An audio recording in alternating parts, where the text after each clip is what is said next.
Welcome to big gang. Telangana budget సమావేశాలు వేడిగా సాగుతున్నాయి. నిన్నంతా కూడా బడ్జెట్పై చర్చ జరిగింది. ప్రభుత్వ బడ్జెట్లోని లోపాలను బీఆర్ఎస్ నేత హరీష్ రావు ఎత్తిచూపారు. తీవ్రస్థాయిలో ధ్వజమెత్తారు. బడ్జెట్ అంతా అంకల గారడి అంటూ ఆయన మండిపడ్డారు. ఆయనకు మధ్యలో డిప్యూటీ ముఖ్యమంత్రి ఆర్థిక మంత్రి బట్టి విక్రమార్క చివరిలో సమాధానం ఇవ్వగా మధ్యలో కూడా ముఖ్యమంత్రి రేవంత్ రెడ్డి స్వయంగా పలు సందర్భాల్లో లేచి మరి ఆయన చేస్తున్న ఆరోపణలకు విమర్శలకు సమాధానాలు చెప్పే ప్రయత్నం చేశారు. అటు బీజేపీ కూడా తీవ్రస్థాయిలోనే విమర్శించింది. కాంగ్రెస్ పార్టీ ఇచ్చిన 6 గ్యారెంటీలు అమలు చేయాలంటే 9 లక్షల కోట్లు కావాలి, ఎక్కడి నుంచి తెస్తారంటూ బీజేపీ నేతలు కూడా బీజేపీ ఎమ్మెల్యే పాయల్ శంకర్ కూడా ప్రశ్నించారు. అటు అక్బరుద్దీన్ ఓవైసీ చేసిన వ్యాఖ్యలు మాత్రం నిన్న చాలా ఇంట్రెస్టింగ్గా మారాయి. తెలంగాణ అప్పులపై అసెంబ్లీలో అక్బరుద్దీన్ చేసిన వ్యాఖ్యలు ఇంట్రెస్టింగ్గా కనిపిస్తున్నాయి. రాష్ట్రం దివాలా తీసిందంటూ సీఎం రేవంత్ రెడ్డి చేసిన వ్యాఖ్యలను ఎంఐఎం ఎమ్మెల్యే అక్బరుద్దీన్ ఓవైసీ తీవ్రస్థాయిలో ఖండించారు. కౌంటర్ కూడా ఇచ్చారు. ఆర్థిక శాఖ మంత్రి బట్టి విక్రమార్క తన బడ్జెట్ ప్రసంగంలో రాష్ట్ర జీడీపీ తలసరి ఆదాయం పెరిగిందని చెప్పారని, ఒకవేళ 10 ఏళ్లలో ఆర్థిక విధ్వంసం జరిగి ఉంటే, రాష్ట్రం దివాలా తీసి ఉంటే ఈ అభివృద్ధి ఎలా సాధ్యమవుతుందంటూ ఆయన బడ్జెట్లో అంశాలనే ప్రస్తావించి మరీ ప్రభుత్వాన్ని ఇరుకునబెట్టారు. ఇంతకీ రాష్ట్రం దివాలా తీసిందా? తెలంగాణ దివాలా తీసిందని స్వయంగా ముఖ్యమంత్రి రేవంత్ రెడ్డి తెలంగాణ అసెంబ్లీలో చెప్పడాన్ని ఏ రకంగా చూడాలి? నిజంగా రాష్ట్రం దివాలా తీస్తే 3 లక్షల కోట్లు 2,95,000 కోట్లతో బడ్జెట్ని కాంగ్రెస్ ప్రభుత్వం ఎలా ప్రవేశపెట్టగలిగింది? ఇదే అంశంపై చర్చిద్దాం. మనతో పాటు లైవ్లో జాయిన్ అవుతున్నారు పాల్వాయి హరీష్ గారు, బీజేపీ ఎమ్మెల్యే మన స్టూడియోలో అందుబాటులో ఉన్నారు. బీఆర్ఎస్ నుంచి కూడా ఎమ్మెల్సీ రవీంద్రరావు గారు అందుబాటులో ఉన్నారు. కాసేపట్లో కాంగ్రెస్ పార్టీ నుంచి దేవరకద్ర ఎమ్మెల్యే మసూదన్ రెడ్డి మనకు లైవ్లో జాయిన్ అవుతారు. ముందుగా రేవంత్ రెడ్డి ఏమన్నారు, దానికి కౌంటర్గా అక్బరుద్దీన్ ఏమన్నారో ఒకసారి చూద్దాం.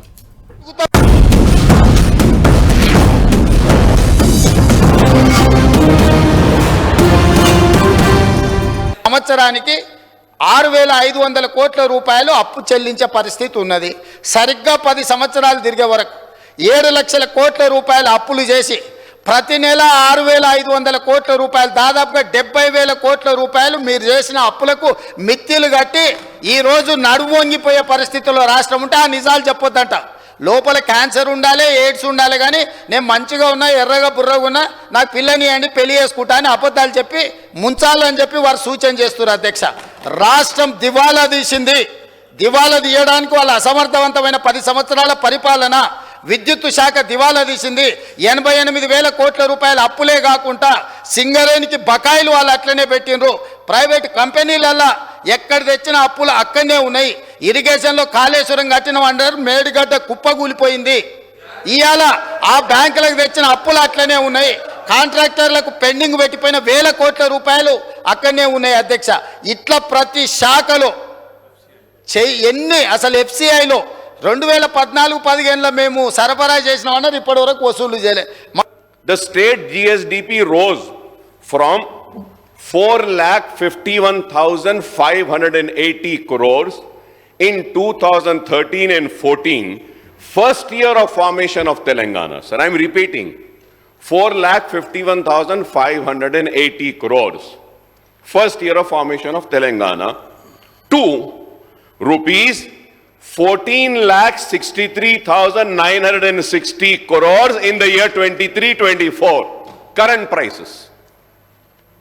Sir, going further ahead, similarly the per capita income of the state rose from 1,12,162 in 2013 and 14 to from 1,12,162 in 2013 and 14 to 3,47,299 in the year 23-24. If I am wrong, I may be corrected. Sir, if the state economy was badly run and the state finances were mismanaged, then how do you explain the progress of Telangana in the last 10 years? How do you explain it, sir? So I am not coming for a rescue of the BRS party, sir. No, not at all, sir. Sir, right, మాతో డిబేట్లో join అవుతున్నారు Devarakadra MLA Madhusudan Reddy గారు Congress party నుంచి కూడా. ముందు మధుసూదన్ రెడ్డి గారు మీతోనే మొదలు పెడదాం. ఎందుకంటే మీ మిత్రపక్షం అక్బరుద్దీన్ ఓవైసీ రాష్ట్రం దివాలా తీసిందని స్వయంగా ముఖ్యమంత్రి అసెంబ్లీలో చెప్పారు. దాన్ని ఖండిస్తూ అక్బరుద్దీన్ ఓవైసీ నిన్న చేసిన వ్యాఖ్యలు చాలా కీలకంగా ఉన్నాయి. అలా 2 పాయింట్లు మీకు చెప్తాను. ఒకటి, పర్ క్యాపిటా ఇన్కమ్ 2013-14లో తలసరి ఆదాయం 1,12,162 కోట్లయితే ఈరోజు అదే తలసరి ఆదాయం 3,47,299 కోట్లు.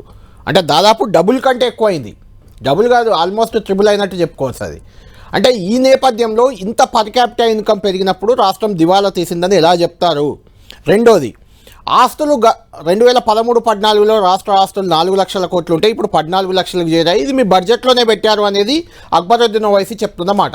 అప్పుడు రాష్ట్రాన్ని దివాలా తీసిందని, పెట్టుబడిదారులు రాకుండా చేయడం, వచ్చేవారికి కొంచెం అనుమానాలు కల్పించే పరిస్థితి వల్ల తెలంగాణకు నష్టం కదా అనేది ఒక చర్చ జరుగుతుంది. ఇది బీఆర్ఎస్ బీజేపీ అని ఉంటే దీన్ని నేను పెద్దగా పట్టించుకోకపోదు. ఎందుకంటే రాజకీయ విమర్శగానే తీసుకోవాలి. గతంలో అధికారంలో ఉన్నారు, వాళ్ళు సర్ది చెప్పుకుంటున్నారు బీఆర్ఎస్ అని నేను కూడా అనుకునేవాడిని. అయితే అక్బరుద్దీన్ ఓవైసీ స్వయంగా నిన్న సభలో చెప్పిన మాటలు ఇవి కాబట్టి రాష్ట్రం దివాలా తీసిందని మీరు కూడా ఇప్పుడు కూడా అంటారా? ఒకటి మీకు అందరికీ తెలిసిన విషయమే, ముఖ్యంగా తెలంగాణ రాష్ట్రము ఏర్పడ్డప్పుడు మిగులు బడ్జెట్తో ఏర్పడ్డది. మిగులు బడ్జెట్ ఏం కాదు, అప్పుడు కూడా 74,000 కోట్ల అప్పులు ఉన్నాయి. మిగులు బడ్జెట్తో ఏర్పడ్డ తెలంగాణ 74,000 కోట్ల అప్పులు ఉన్నాయి అప్పటికి రాష్ట్రం ఏర్పడే. వస్తున్నా 74,000 కోట్ల అప్పులు ఉన్నా మన మీరు ఏదైతే తలసరి ఆదాయము 1,12,00,000 విషయం చెప్పారు కదా, సో అప్పుడు ఉన్న దానికి మన అప్పులకు చాలా దగ్గర ఉంది. కానీ ఇప్పుడున్న పరిస్థితి ఏంటంటే తెలంగాణ రాష్ట్రం ఏర్పడిన తర్వాత మనకు అంటే అప్పుడు ఆంధ్రప్రదేశ్లో విడిపోయి మనం సపరేట్ అయినప్పుడే 74,000 కోట్లు ఉన్నాయి. ఇప్పుడు మన రాష్ట్రాన్ని మనము పాలించుకుంటున్నప్పుడు 7 లక్షల కోట్ల అప్పులు, అంటే తెలంగాణ రాష్ట్రంలో 7 లక్షల కోట్ల అప్పులు చేసేసి ఎక్కడికక్కడ ఎక్కడ అప్పు దొరికితే అక్కడ అప్పు తీసుకొచ్చేసి మిత్తిలో ఇప్పుడు మీకు తెలుసు ఎక్కడ అప్పు దొరికితే అక్కడ అధిక మొత్తంలో వడ్డీకి అప్పులు తీసుకొచ్చేసి రాష్ట్రం మీద పెద్ద ఎత్తున భారం మోపారు. దానివల్ల ఈరోజు అసలుతో పాటు మిత్తి కూడా కట్టాల్సిన పరిస్థితి ఏర్పడ్డది. ఇప్పుడు మనకు అసలుతో పాటు, గతంలో అట్లా లేదు, వాళ్ళకు కొన్ని రోజులు వెసులుబాటు కల్పించారు, ఓన్లీ మిత్తి కడితే సరిపోతుంది. కానీ ఇప్పుడు మనం అసలుతో పాటు మిత్తి కూడా ప్రతి నెల చెల్లించాల్సిన పరిస్థితులు ఏర్పడ్డాయి. దాని విషయంలో గౌరవ ముఖ్యమంత్రి గారు చాలా క్లియర్గా తెలంగాణ రాష్ట్రాన్ని మొత్తము దివాలా తీయించేసి మాకు అప్పజెప్పిపోయారు. ఈరోజు మేము వచ్చిన తర్వాత దాన్ని చక్కదిద్దే ప్రయత్నం చేస్తూ ఉన్నామన్నారు తప్ప ఎక్కడ కూడా తెలంగాణ రాష్ట్రం పూర్తిగా దివాలా తీసింది, మీరు పెట్టుబడులు పెట్టకండి అని చెప్పి ముఖ్యమంత్రి గారి ఉద్దేశం కాదు. అది వాస్తవ పరిస్థితులను మేము పోయినసారి అసెంబ్లీ బడ్జెట్ సమావేశంలో కూడా పెట్టడం జరిగింది. వైట్ పేపర్ శ్వేతపత్రాన్ని పెట్టడం జరిగింది. సో ఇప్పుడు కూడా అదే విషయాన్ని మేము చెప్తా ఉన్నాం ఏంటంటే రాష్ట్ర ఆర్థిక పరిస్థితి, ఎందుకంటే గతంలో ఉన్న బీఆర్ఎస్ పార్టీ అధికారంలో ఉన్నప్పుడు ప్రజలను మభ్యపెట్టడానికి, మాయ చేయడానికి, తప్పుదోవ పట్టించడానికి తప్పుడు లెక్కలు చూపిస్తూ తప్పుడు బడ్జెట్ల కేటాయింపులు చేసి ప్రజలను ఏ విధంగా తప్పుదోవ పట్టించడం మనందరికీ కూడా తెలిసిన విషయం. కానీ మా ముఖ్యమంత్రి గారు గౌరవనీయులు పారదర్శకంగా చాలా ట్రాన్స్పరెంట్గా ఉన్న వాస్తవ విషయాలన్నీ కూడా ప్రజల దృష్టికి తీసుకెళ్లి ప్రజలకు చెప్పి ఇది మన రాష్ట్ర ఆర్థిక పరిస్థితి కాబట్టి మనం ఈ విధంగా ముందుకు పోదాము, మన తలసరి ఆదాయం ఇంత, మన అప్పులు ఇన్ని, మనం అప్పులకు మిత్తి కట్టాల్సినవి ఇన్ని అని చెప్పేసి ముఖ్యమంత్రి గారు చాలా స్పష్టంగా చెప్పడం జరిగింది. దానివల్ల ఎలాంటి నష్టం ఉండదు, ఎందుకంటే పెట్టుబడిదారులకు, పెట్టుబడి పెట్టేటోళ్లకు హైదరాబాద్ స్వర్గధామం, ఎప్పటికీ దానివల్ల నష్టం ఏం జరగదు. ముఖ్యమంత్రి గారు అట్లా చెప్పడం వల్ల ఏమవుతుందంటే ఇంకా ఎక్కువ పెట్టుబడులు వచ్చే అవకాశం ఉంటుంది. ఎందుకంటే రాష్ట్రానికి ఆర్థికంగా కూడా చాలా అవసరాలు ఉన్నాయి, తప్పకుండా మనం అంతా పోయి చేయుతోనిద్దామని చెప్పేసి తెలంగాణ రాష్ట్రానికి సంబంధించిన ప్రజలు కూడా ఇతర దేశాల్లో వాళ్ళు ఉన్న వాళ్ళు కూడా ఆలోచన చేసే అవకాశం ఉంటుంది. కాబట్టి తప్పులతో అక్కడ తరకగా కాకుండా ఉన్న వాస్తవ పరిస్థితులను మనము ముందర పెట్టి దాన్ని చక్కదిద్దే ప్రయత్నం చేద్దామని మా ముఖ్యమంత్రి గారు చాలా స్పష్టంగా అసెంబ్లీలో ప్రస్తావన చేయడం జరిగింది. దాన్ని అక్బరుద్దీన్ గారు కానీ ఇతర పార్టీల వాళ్ళు కానీ విమర్శించడం అనేది వాళ్ళ నైజం. అది ఇప్పుడు ఎవరు కూడా ఆపోజిషన్లో ఉన్నప్పుడు ప్రతిదీ యాక్సెప్ట్ చేయరు. ముఖ్యంగా టీఆర్ఎస్కి సంబంధించిన వాళ్ళు నిన్న చూస్తూ ఉన్నారు మీరు బడ్జెట్ సమావేశాలల్లో ప్రతి విషయాన్ని వాళ్ళు మళ్ళీ వద్దాం దాని వాళ్ళు దగ్గరికి. చేసిన మసూదన్ రెడ్డి గారు, ఆ టాపిక్ కి మళ్ళీ వద్దాం. నెపం నెట్టే బడ్జెట్ ప్రయత్నం అంశాలు చేస్తా ఉన్నాం. చర్చిద్దాం. మేమేమన్నా 10 రవీంద్రరావు సంవత్సరాలు గారు, అయింది అధికారంలోకి వచ్చి రేవంత్ రెడ్డి 8 గారు నెలలు దివాలా మాత్రమే అయింది. తీసింది అనడం వల్ల నష్టం ఈ ఏం 8 లేదు. నెలలలో దానివల్ల రాష్ట్రానికి ఇంకా పెట్టుబడులు మా మీద పెరుగుతాయి తప్ప మేము మొత్తం తగ్గవు అన్ని అనే కాంగ్రెస్ ఒక ఏం చేయలేదు, రకమైన ఏం అభిప్రాయాన్ని మసూదన్ రెడ్డి గారు చేయకపోవచ్చు అనే చెప్తున్నారు. విధంగా మీరేమంటారు? మీరు 10 రవీంద్రరావు గారు. సంవత్సరాలు టీఆర్ఎస్ వాళ్ళు అధికారంలో ఉన్నారు. కేంద్రంలో బీజేపీ 10 సంవత్సరాల అధికారంలో ఉంది. మరి తెలంగాణకు బీజేపీ కానీ టీఆర్ఎస్ కానీ చేసింది ఏందని నేను ఈ సందర్భంగా అడుగుతా ఉన్నా. రైట్, మాట్లాడదాం. మసూదన్ రెడ్డి గారు, మీరు ఆగాలి. ఒక నిమిషం ఆగాలి. బడ్జెట్ మసూదన్ కేటాయింపులలో రెడ్డి గారు, భారతీయ ఆగండి, ఒక్క బీజేపీ నిమిషం. పార్టీ తెలంగాణకు చేసింది ఏంది మీకు అన్ని విషయాలు కూడా తెలుసు. మొండి చేయి చూపించారు, రూపాయి కేటాయింపు జరపలేదు. మసూదన్ రెడ్డి సో ఆ గారికి విషయాల మీద ఫోన్ లైన్ మా వెళ్ళట్లేదంటే ముఖ్యమంత్రి కొంచెం గారు చెక్ చేయండి. ప్రజలకు రవీంద్రరావు గారు. వాస్తవ విషయాలు తెలియాలి. రవీంద్రరావు గారు చెప్పండి.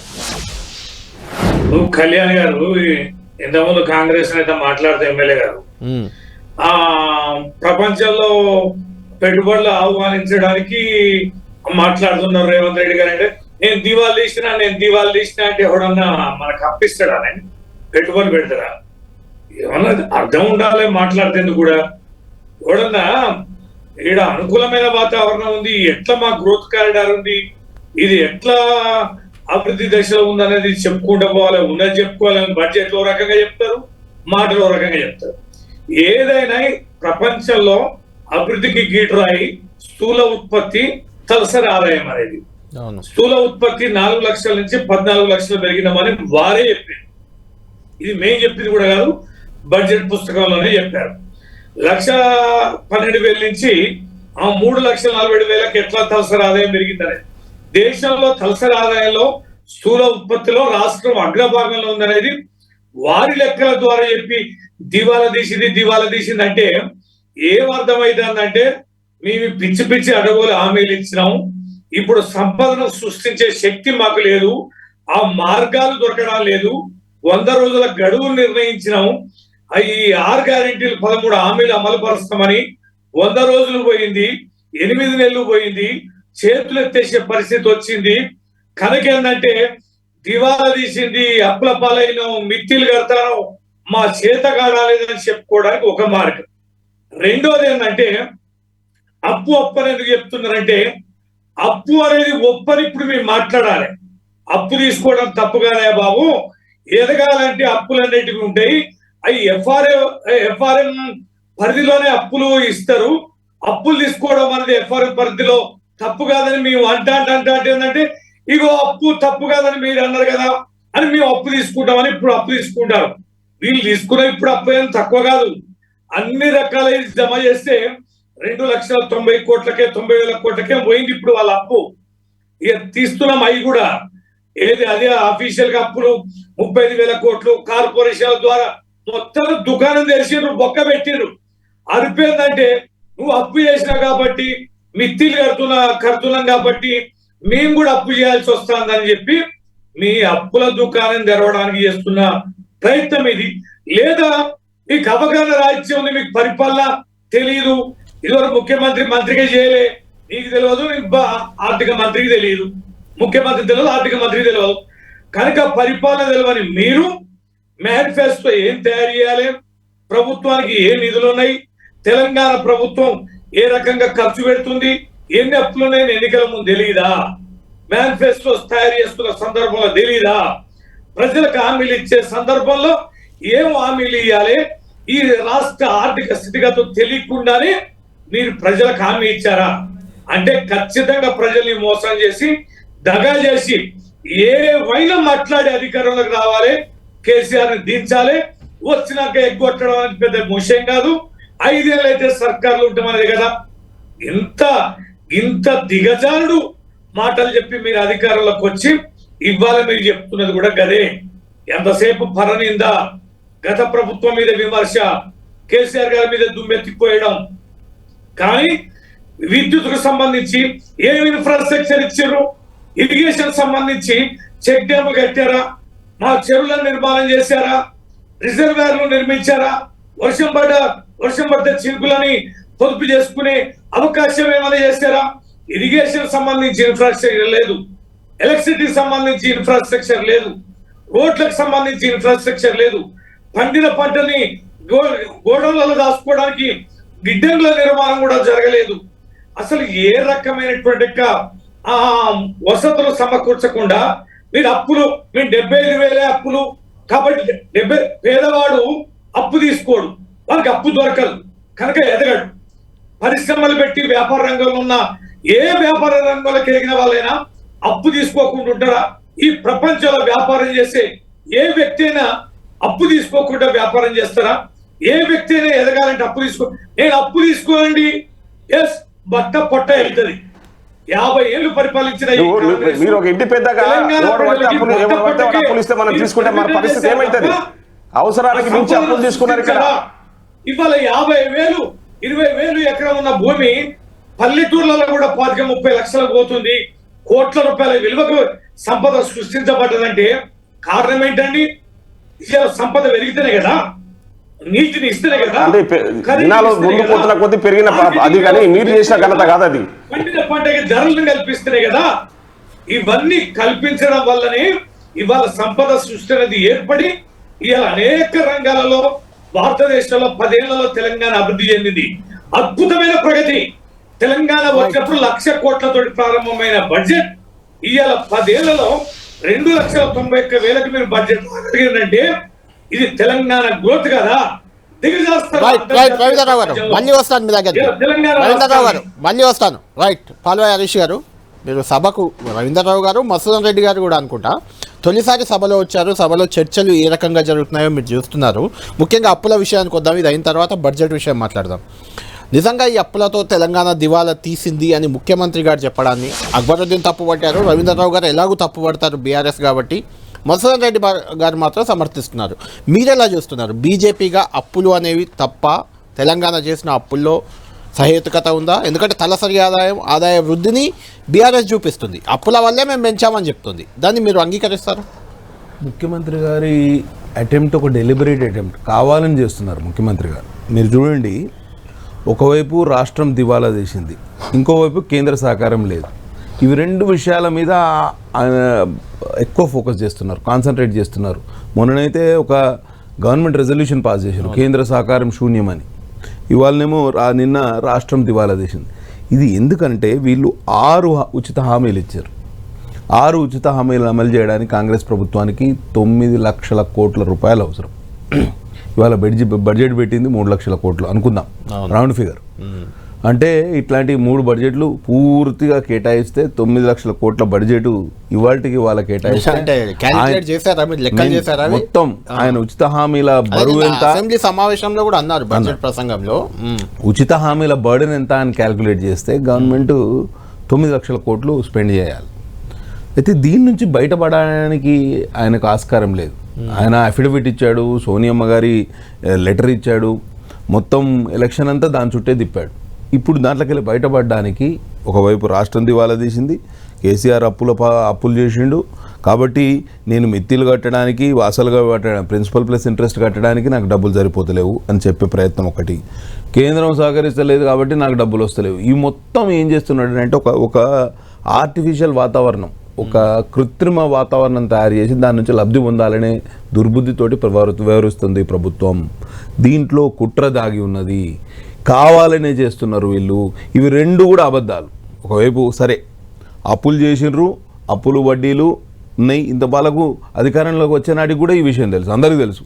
6.5 లక్షల కోట్ల అప్పు. హరీష్ రావు గారు కూడా నిన్న ఏదో క్లారిటీ ఇచ్చారు, ఓవరాల్గా 3,40,000 50,000 కోట్లు మాత్రమే ప్రభుత్వ అప్పు ఉంది, మిగిలిన కార్పొరేషన్లు దానికి ప్రభుత్వానికి సంబంధం లేదు అనే రకంగా చెప్పారు. వేరే కార్పొరేషన్లకి ఇప్పుడు డిస్కౌంట్ ఇవన్నీ గ్యారంటీలు అన్ని ఎఫ్ఆర్బిఎం కిందకే వస్తాయి కాబట్టి అప్పు ఉన్నట్టే లెక్క కడదాం. సరే, అప్పు ఉంది, దానికి వడ్డీ ఉంది, కానీ ఇది ఒక కుట్ర కోణం దాగి ఉన్నది దీంట్లో. వీళ్ళు కావాలని చేస్తున్నారు అనేది మనం గుర్తించాల్సిన అవసరం ఉన్నది. కాబట్టి ఇవాళ కాంగ్రెస్ నాయకులు ఉన్నారు, ఇక్కడ బీఆర్ఎస్ నాయకులు ఉన్నారు. నేను చెప్పేది ఒకటే, అంటే పదే దివాలా తీసింది అనడం నిజంగానే అంటే అక్బరుద్దీన్ అన్నట్లు అట్లా పెట్టుబడులపై ఇంపాక్ట్ ఏమైనా చూపిస్తుందా? ఇది డెఫినెట్లీ చూపిస్తుంది. దివాలా తీసింది అని మనం చెప్పుకొని రేపు అప్పు అడిగే పరిస్థితి ఉండదు, పెట్టుబడులు అడిగే పరిస్థితి ఉండదు. కాబట్టి వాళ్ళ అవసరాల కోసం వాతావరణాన్ని తయారు చేసుకుంటున్నారు అనేది నాకు అర్థమవుతుంది. ఒకవైపు కేంద్రం ఎంత సహకరించినా, ఇప్పుడు ప్రతి సంవత్సరం కేంద్రం 1,00,000 కోట్ల నిధులు ఇస్తాను. సెంట్రల్ గ్రాంట్స్ ఇన్ ఎయిడ్, తర్వాత వివిధ రూపకాల జాతీయ రహదారులు కానివ్వండి, రైల్వేలు అవి దేశమంతా ఇస్తుంది, ఇక్కడ ఇస్తారు. మీరు తెలంగాణకు 8 మంది ఎంపీలను గెలిపించి 8 మంది ఎమ్మెల్యేలను గెలిపిస్తే మీరు తెలంగాణకు ఇచ్చింది ఏం లేదనే విమర్శ మీ మీద ఖచ్చితంగా ఉంది కూడా. 10 సంవత్సరాల్లో 10 లక్షల కోట్ల రూపాయల పనులు చేశాను. అదే కదా తెలంగాణ నుంచి మీకు కేంద్రానికి, మీకంటే కేంద్రానికి వచ్చినది 20 లక్షల కోట్లని కదా చర్చ. 20 లక్షల కోట్లు అంటే మేము డిఫెన్స్ ఖర్చు పెట్టాలి, ఖర్చు పెట్టాలి.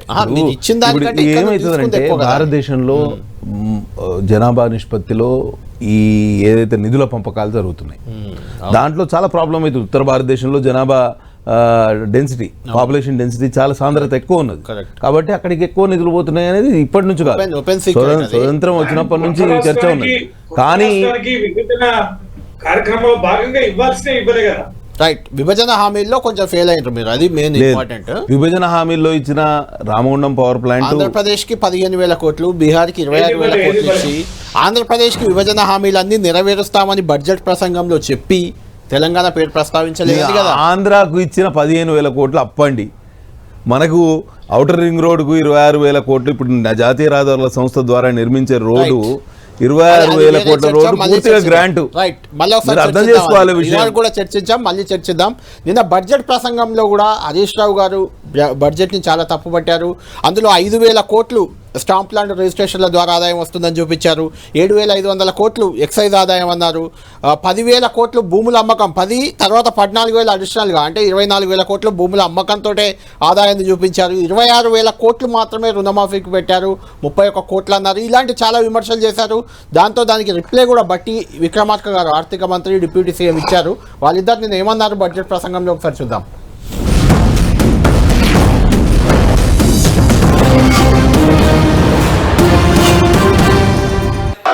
మొదటి ఏడాది 2 లక్షల ఉద్యోగాలు, 25,000 పోస్టులతో మెగా డిఎస్సి, విద్యార్థులకు 5 లక్షల విద్యా భరోసా కార్డు, డిసెంబర్ 9 రైతులందరికీ 2 లక్షల రుణమాఫీ, రైతు భరోసా రైతన్నలకు, కౌలు రైతులకు 15,000, డోకా ఆటో డ్రైవర్లకు 12,000 ఆర్థిక సహాయం.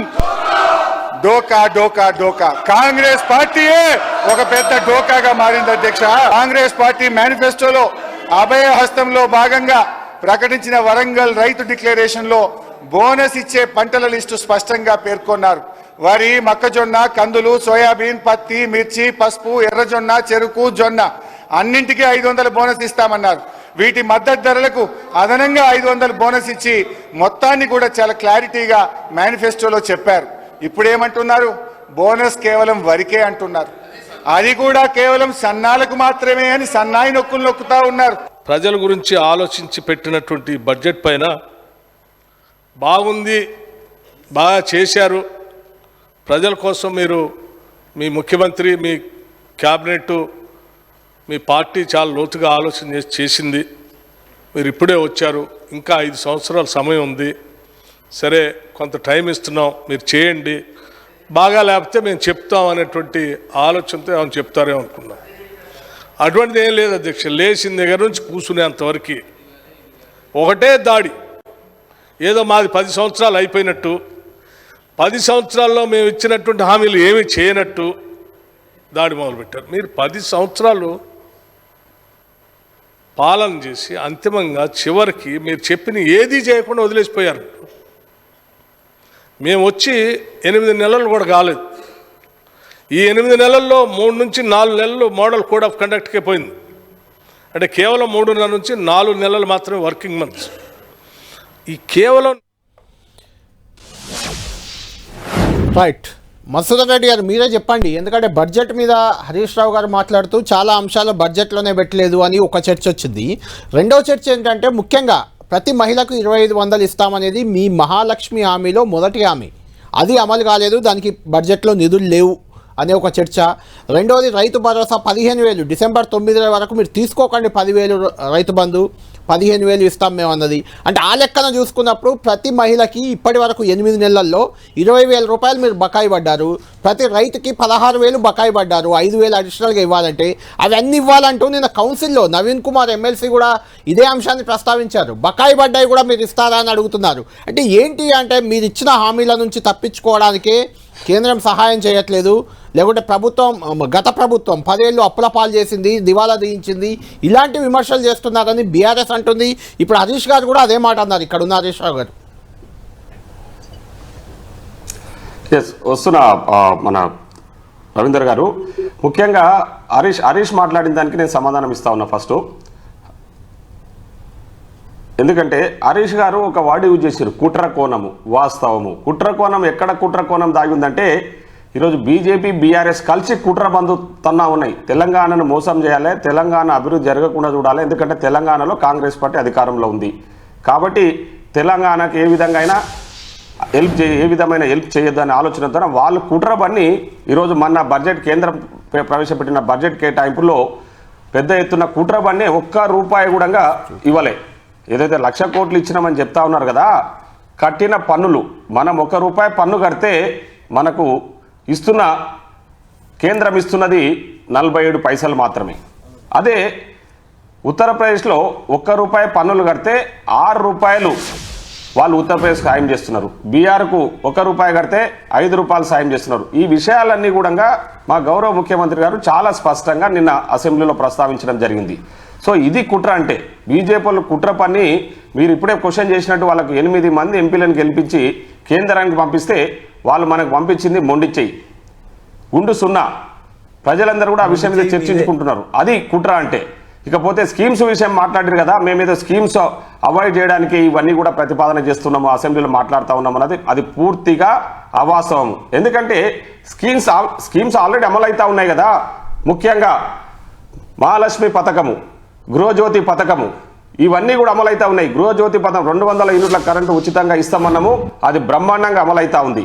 అదేవిధంగా ఆర్టీసీ బస్సులలో మహిళలకు ఉచిత సౌకర్యం కల్పిస్తామన్నాం, అది బ్రహ్మాండంగా అమలవుతా ఉంది. అదేవిధంగా ₹500 సిలిండర్ ఇస్తామన్నాం, అది బ్రహ్మాండంగా అమలవుతా ఉంది. అది కాకుండా ముఖ్యంగా రైతులకు ఏదైతే మేము ఇచ్చిన హామీ ఉందో వరంగల్ డిక్లరేషన్, ఇప్పటిదాకా మీరు చర్చ చేసినట్టు వరంగల్ డిక్లరేషన్ చెప్పిన విధంగా 2 లక్షల రుణమాఫీ ఏకకాలంలో చేస్తామన్న మాట నిలబెట్టుకున్న ఘనత ఈరోజు మా ప్రభుత్వాన్ని, మా గౌరవ ముఖ్యమంత్రి రేవంత్ రెడ్డి గారిది, అదే మా గౌరవ డిప్యూటీ సీఎం గారు బట్టి విక్రమార్క గారిది. ఇంత ఇబ్బందులలో ఉన్నా కూడా ఆర్థికంగా టీఆర్ఎస్ వాళ్ళు ఈ రాష్ట్రాన్ని ఏ విధంగా అప్లపాలు చేసినా కూడా మేము ఈరోజు 31,000 కోట్ల రూపాయల రుణాలను మాఫీ చేస్తా ఉన్నామంటే అది ఎంత గొప్ప నిర్ణయం ఒకసారి ఆలోచన చేయండి. ఈరోజు ముఖ్యంగా లక్షలోపు రుణాలన్నీ కూడా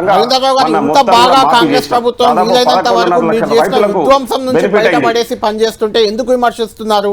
మసూదన్ రెడ్డి గారు అడుగుతున్న మాట అది క్విక్ గా కంప్లీట్ చేయండి, కంక్లూడ్ చేద్దాం. ఇప్పుడు కళ్యాణ్ గారు వారు ఎంతసేపు చెప్పుకొచ్చేది ఏంటంటే డెడ్ లైన్ వాళ్ళు 100 రోజుల్లో 6 గ్యారెంటీలు 13 హామీలు అమలు పరుస్తామని 100 రోజుల డెడ్ లైన్ ని విధించుకుంది వారు. 100 రోజులు వదిలేసాం. మీరు బీజేపీ పెద్దలు ఒక రిక్వెస్ట్, టిఆర్ఎస్ వాళ్ళు మీరు 10 సంవత్సరాలు అధికారంలో ఉన్న హామీలు ఎక్కడ పోయినా ఇచ్చిన హామీలు 10 సంవత్సరాలు ఈ రాష్ట్రంలో అధికారంలో ఉండి మీరు నెరవేర్చిన హామీలు ఒక్కటి చెప్పండి. అప్పులు చేసిరు కదా, 7 లక్షల కోట్ల అప్పులు చేసి మరి ఏ హామీలు నెరవేర్చారు మీరు ఆ 10 సంవత్సరాల కాలంలో? ఆడపిల్లలకి స్కూటీలు ఇస్తామన్నారు. మేము వచ్చి 8 నెలలు అయింది, అన్ని చేస్తాము. మీరు 10 సంవత్సరాల ఈ రాష్ట్రంలో అధికారంలో ఉండి మీరు ఏం సాధించారని మీరు ఇచ్చిన హామీలు ఎక్కడ పోయినాయి? 3 ఎకరాల భూమి ఎక్కడ పోయింది? దళితులకు 3 ఎకరాల భూమి ఎక్కడ పోయింది? డబుల్ బెడ్రూమ్ ఇళ్ళు ఎక్కడ పోయినాయి? నిరుద్యోగ భృతి ఎక్కడ పోయింది? పెన్షన్లు ఎక్కడ పోయినాయి? ఏ పథకానికి హామీలకు సంబంధించి మీరు నెరవేర్చలే. బోనస్ ఒక బోగస్, రైతు భరోసా ఒక బోగస్.